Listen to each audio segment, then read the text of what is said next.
hurgando más en estos asuntos de la criminalidad que no es cuestionada, me quiero referir ahorita a un problema que toca la geopolítica y que toca al proceso revolucionario bolivariano en su centro. Quiero hablar del cartel de Washington.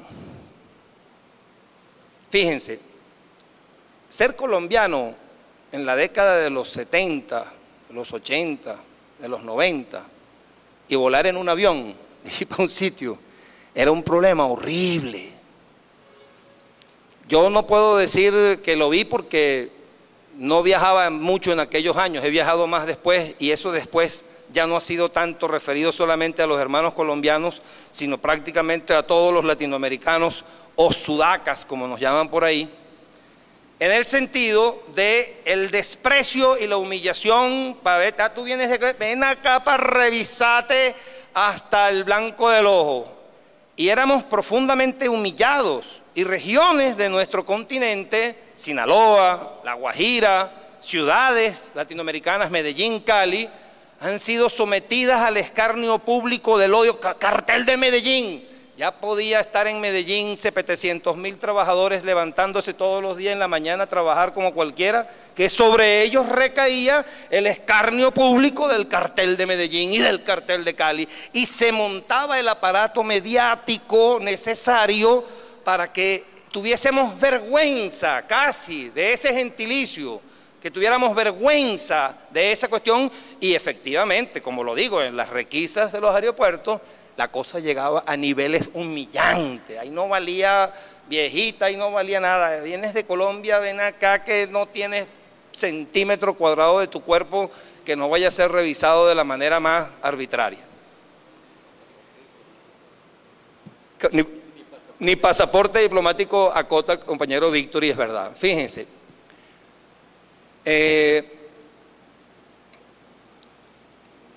Para el año de 1995, y los números solamente han podido crecer, para el año de 1995, porque los datos nos lo dio a nosotros el doctor José Guillermo Andueza, quien para aquel momento era ministro de Relaciones Interiores del segundo gobierno de Caldera. Este funcionario, ministro del Interior, tenía una actitud bien cercana a los intentos de generación por lo menos de los gobiernos parroquiales. Yo les voy a decir un dato para que comprendan por qué teníamos una relación relativamente cercana. Cuando en el año 1996, Antonio Ledesma, recién electo alcalde de Libertador en aquel entonces, iba a proceder a su primera acción jurídica, que era derogar la ordenanza municipal de los gobiernos parroquiales, lo cual lo hizo. Es interesante saber cómo este apóstol actual de la descentralización inaugura su acción en la alcaldía del municipio Libertador en el año de 1996, derogando la ordenanza de los gobiernos parroquiales.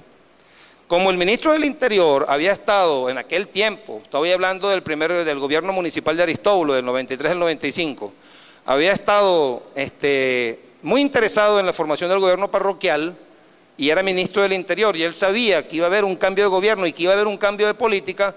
Él estuvo de acuerdo en que nosotros instaláramos, como efectivamente hicimos, instaláramos el primer gobierno parroquial como para tratar de enfrentar el embate que venía del gobierno municipal. En aquel tiempo, estoy explicando la razón de nuestra cercanía, él nos pregunta, el equipo del equipo político de Antímano, que estaba trabajando en esa formación, ¿cómo está la cosa de la seguridad?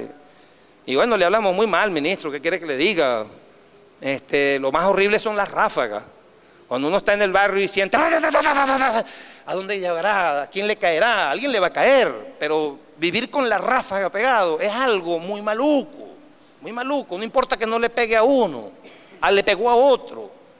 Y lo que queremos decir es que esa es la sensación. El problema de la inseguridad afecta a menos del 1% de la población venezolana, pero su capacidad subjetiva es que, como le puede pasar a cualquiera en cualquier parte, nos afecta al 100% de la población.